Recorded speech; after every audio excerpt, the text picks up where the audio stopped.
Yeah. Oh, I have a little preamble to say before you ask me something like, tell me about how you got into Scientology. My preamble is that I'm doing this as a public service to educate people about how it is to get into a cult, what happens to your head when you get into a cult, and all that kind of stuff.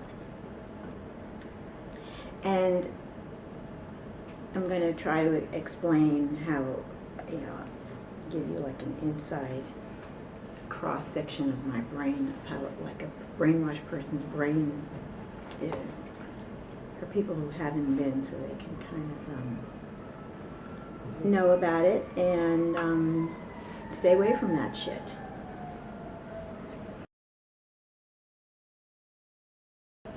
Okay, well, it's Saturday, March 2nd, 2013.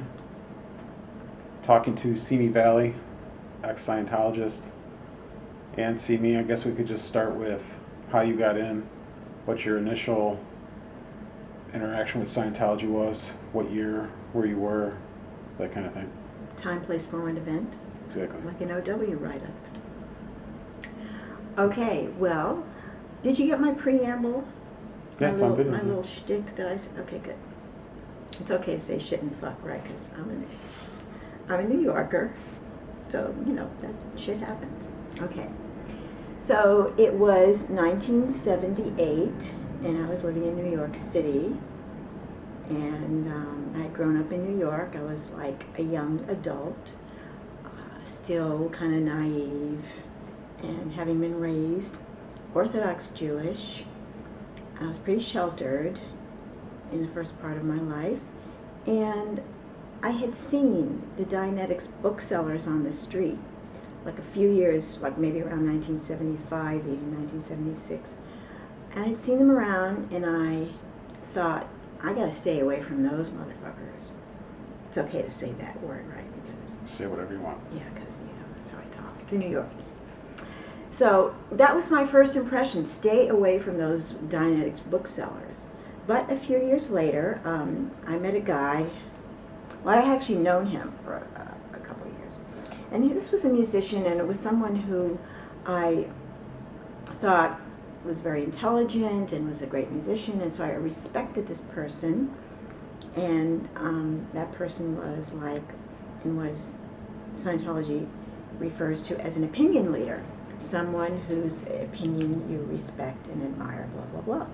So this guy said to me, hey, I've just been checking out this Scientology thing, and it's really interesting, and I'm dating a girl who's on staff at Scientology, blah, blah, blah, you should check it out.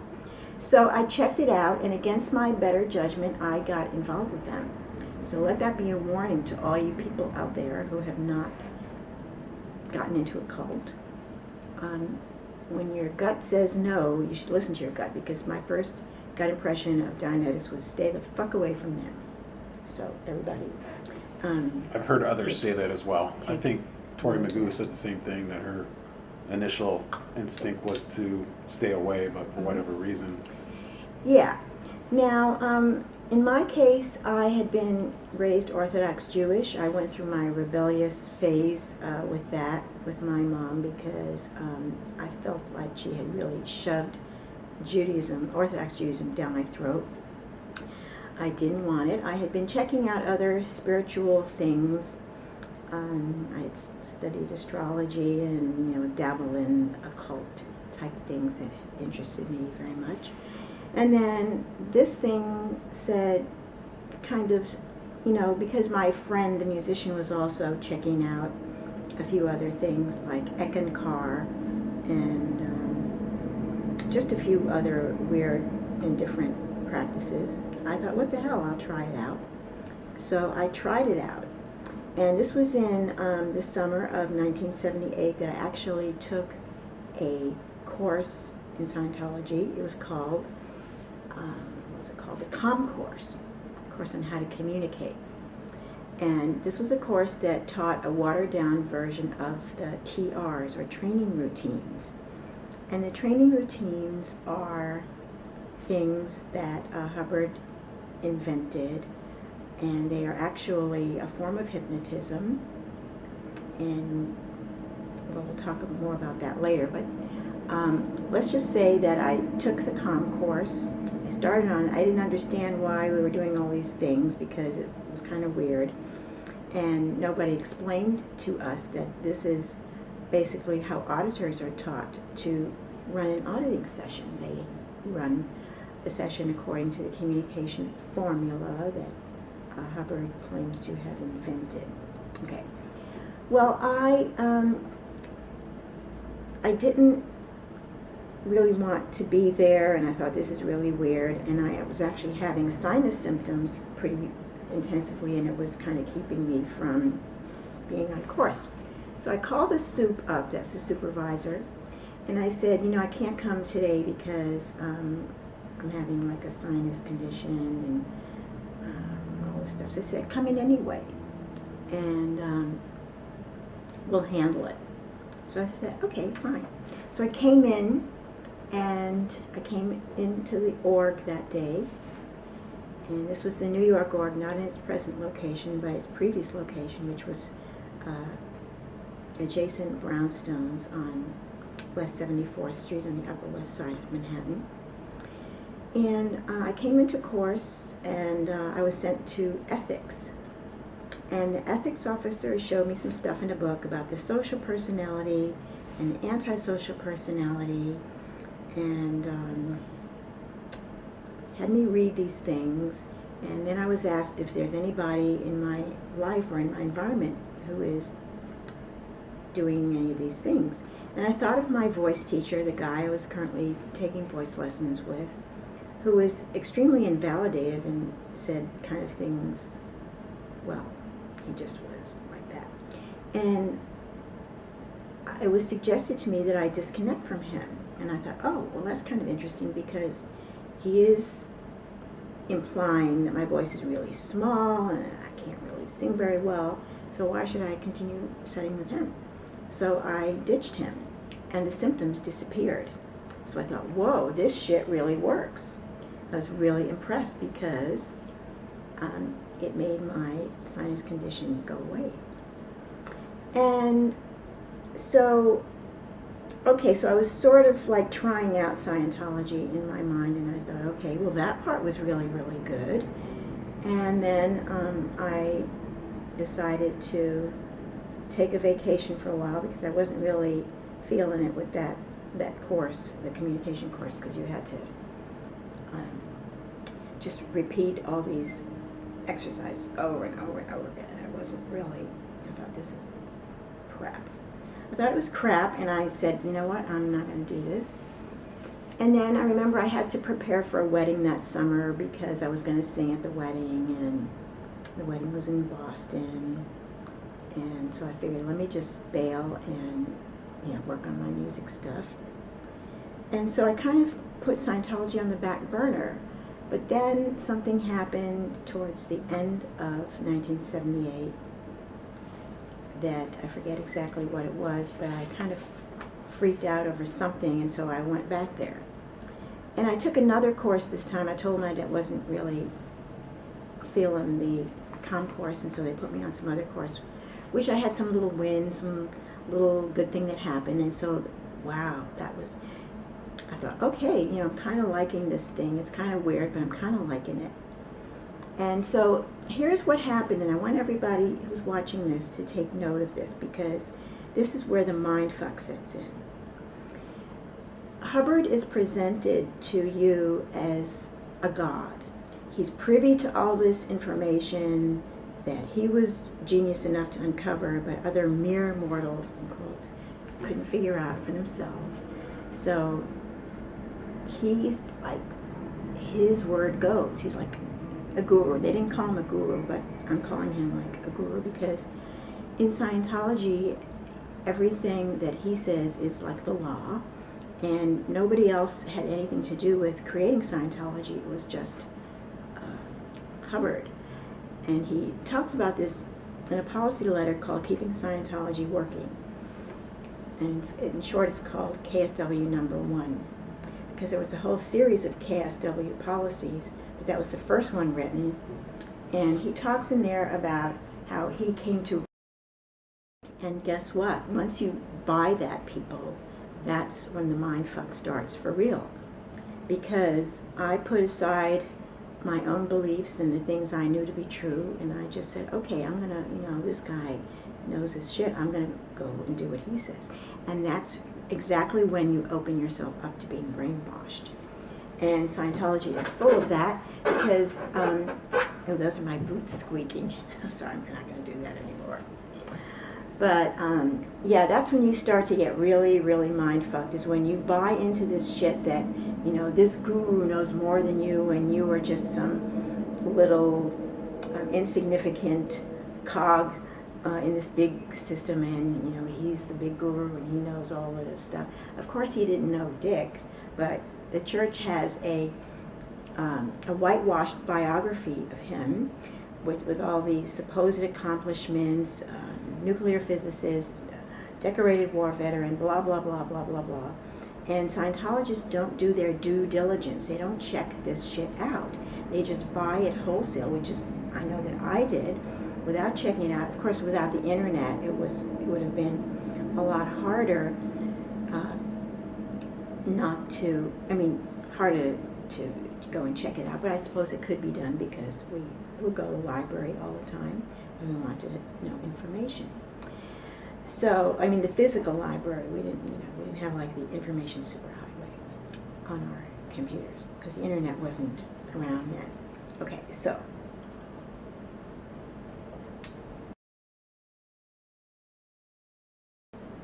I buy this shit about how Hubbard is, the guru, the God, the one and only, and above it all.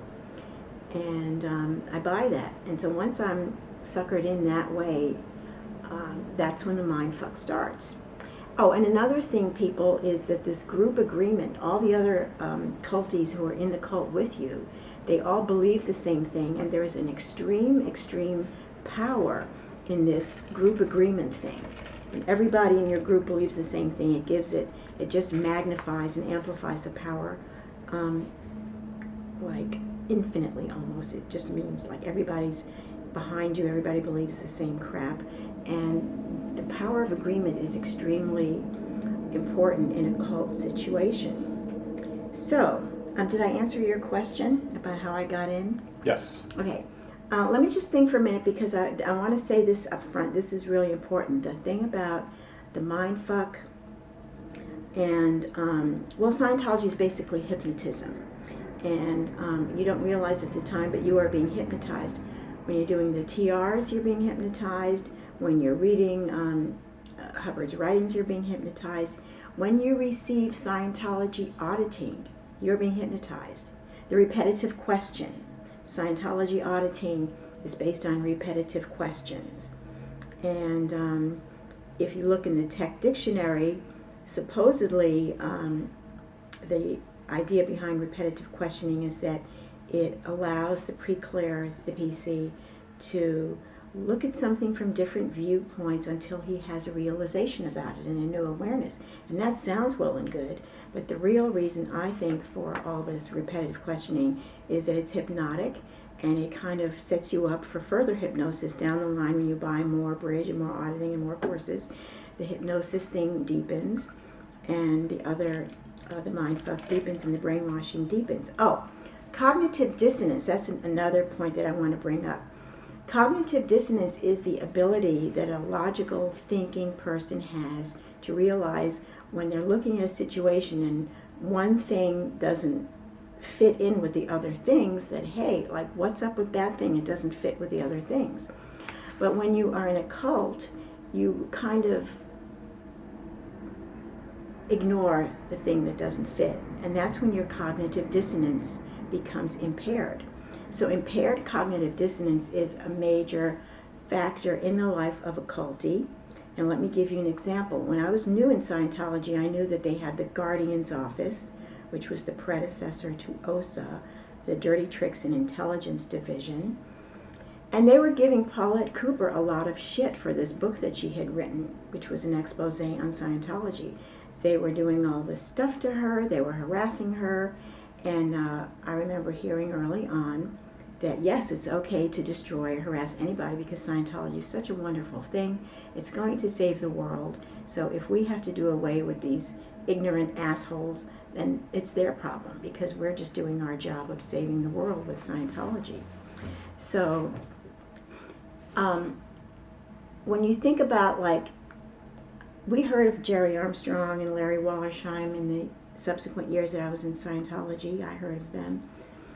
And we kind of shoved it under the rug because Scientology was so wonderful. But this whole shoving that stuff under the rug was basically an impairment of cognitive dissonance. It was just another manifestation or example of that. So the whole time that I was in a cult, I, like a brainwashed person can go out and have a job and live their life, and they can do whatever their profession is and be good at it. And they can interact with people socially and seem normal about it, but they have this thing, the cognitive dissonance impairment is one of the things, and they don't know that they have it until they're out. So I wanted to bring that up and kind of punch that up for anybody who might be thinking of joining a cult or just who's interested in cults in general. Okay, so you take the comm course, you get sucked in, Mm-hmm. and then pretty quickly after that you join the Sea Org, right? No, that came many years later. Okay, but what did happen was I did the comm course. Something happened in my life that I thought was traumatic or emotionally traumatic or something. So I figured, let me just go check back into Scientology because I'm sure they can help me with this. Well, that's when I got the Dianetic Auditor course. I bought the big course. The registrar sold me this big course. They threw in the student hat for free, which is the course that teaches you how to study with the study tech and everything. And plus at that time it was just fun to be in Scientology, and I talk a little more about that on my my coming out story that Marty Rathbun published. So you might want to put a link to that one in case people haven't seen it. But in the 70s, late 70s when I got in, it was fun to be in Scientology. It was different, it was weird, but hey, it was fun. And it was many years later where it just started to get creepier and creepier, but once you have wins in Scientology, once you have some benefit and some gains, you hang on to it for dear life because you know that this is the only road out. And so you put up with all the crap that's going to come subsequently. So for people who stayed or got in before Miscavige came into the picture, they actually had wins. I had real wins. The thing with getting rid of the sinus, that was pretty cool. That was like a de-PTSing thing. When you're PTS to someone, there's a suppressive person in your life and you get sick or something because of, the PTSS thing. So it was great to get rid of that whole sinus thing and to get rid of that stupid singing teacher, because the singing teacher that I pulled in after that was great. She was a great singing teacher. And yeah, okay. So my first year in Scientology, I was also a soloist at the Church of Sweden. I had classically trained voice, and I was their singer at, I didn't sing every week there because it was a very small congregation, but I sang for their Christmas thing and, their major holidays, Easter and stuff. And after a year of, my first year in Scientology, I was also singing at the church, and not the Church of Scientology, but the Church of Sweden. That was a real church. It was a Lutheran church in Manhattan. And after about a year with them, I thought, well, I'm kind of bored with this singing gig. I really, really want to get into Scientology because Scientology is going to handle my whole life. See, now I want to talk a little about the Dissem Formula, as it's called, the dissemination formula. Hubbard wrote this formula for how to disseminate to a new person and get them into Scientology. It has 4 steps. Contact, which means you contact the person or they contact you. Step 2 is handle. Handle any antagonistic feeling the person may have towards Scientology. Step 3 is you find the person's ruin. Like, what is ruining them in their life? And usually you just ask them, what's going on in your life that you get them to admit. When you get them to admit that something is ruining their life, you have found their ruin, and so you say to them, Scientology can handle that. Regardless of what they tell you, you'd say Scientology can handle it. At the time, I only wanted to get my music thing more together, and of course that never happened when I made Scientology the main focus of my life. But there was something about it that drew me so intensely that I even dropped music, which is kind of hard for me to think with now because, well, I was very passionate about music. I already had a gig singing in a Manhattan church, which was a pretty good accomplishment for somebody who was kind of unknown as a singer. And so after 1 year with the Swedish church, I kind of blew them off, and I just wanted to get fully, intensively involved in Scientology. So I did an auditor training course. I did a couple of courses. I had some wins, and the wins are so deceptive. The wins are the things that pull you in and make you think, yes, thank God I found Scientology, because this is going to save my life, it's going to save the world. And I don't remember what exactly my big wins were. Oh, I tested to natural clear. See, there was an issue, a technical bulletin that Hubbard had written, that a very few Thetans have ever been anything but clear. In other words, they never had a reactive mind. But guess what, people? Nobody has a reactive mind, because that's just something Hubbard made up, so that he could then charge you thousands and thousands of dollars to get rid of it for you, so that you would be clear. But I just twigged that, I don't have a reactive mind. I never did. So I tested to natural clear, and I saved myself all that lower bridge auditing with everything, the Dynetics and the engram running and stuff, because I realized that I was a natural clear.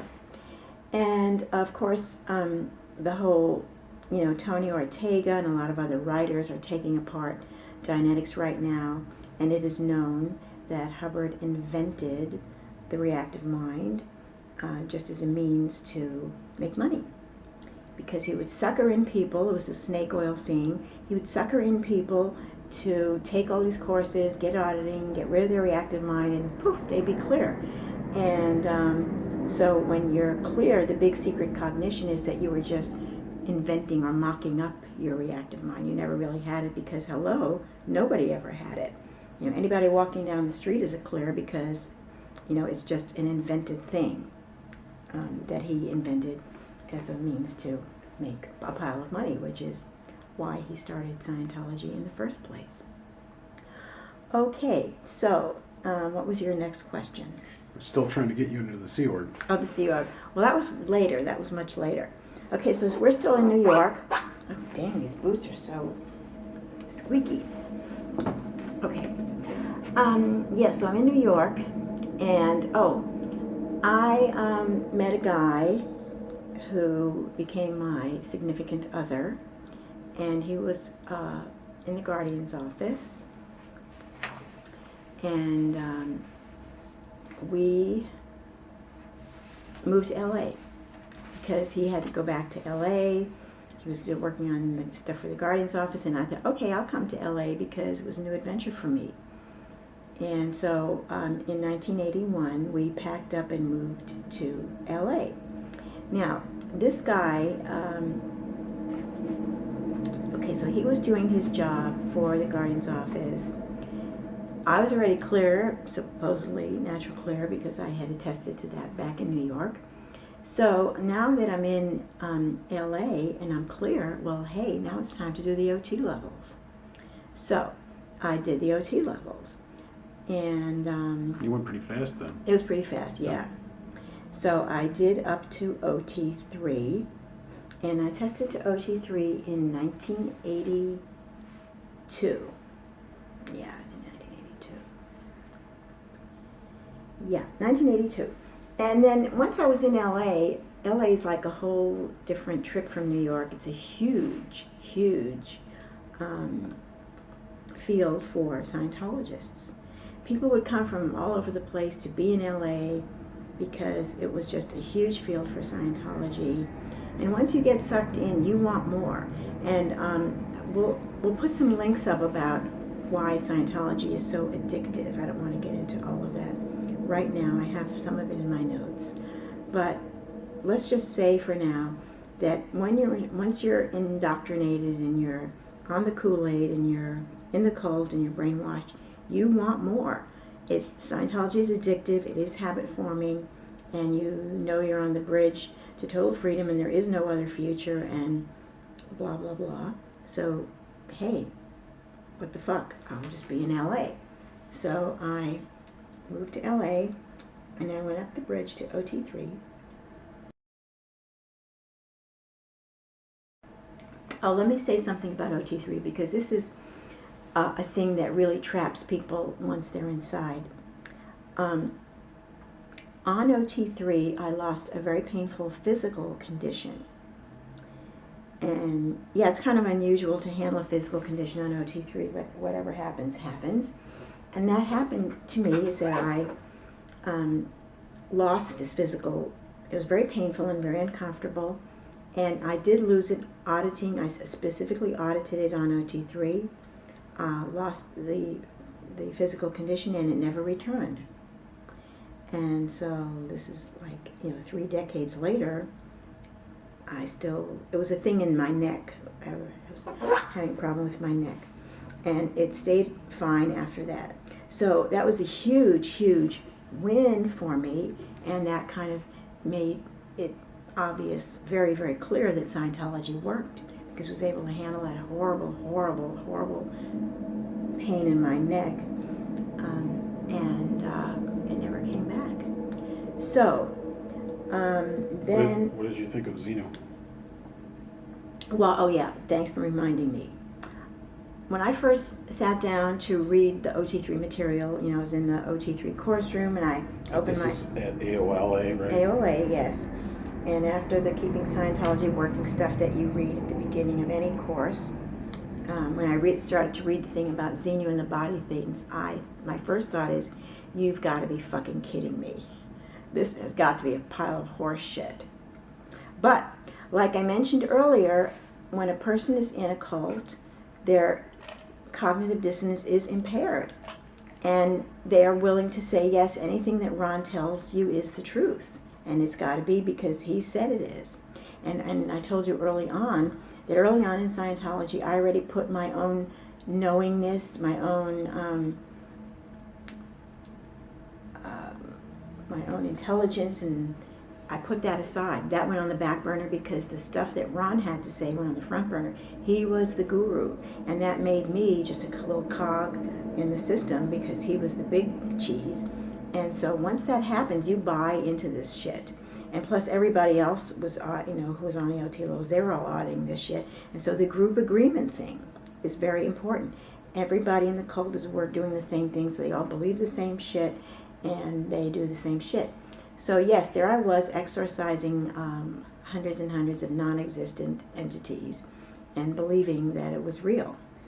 And it even showed on the meter, but Arnie Lerma has information on his site that explains why the meter will read when you think it's reading on the thing that you think it's reading, and so it's kind of in agreement with you and what you think it should be in agreement with.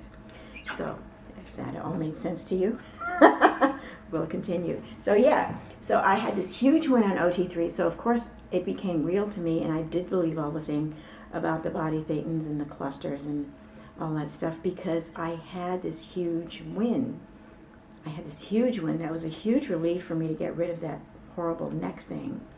And so to me that was like a sign from the gods that Scientology worked.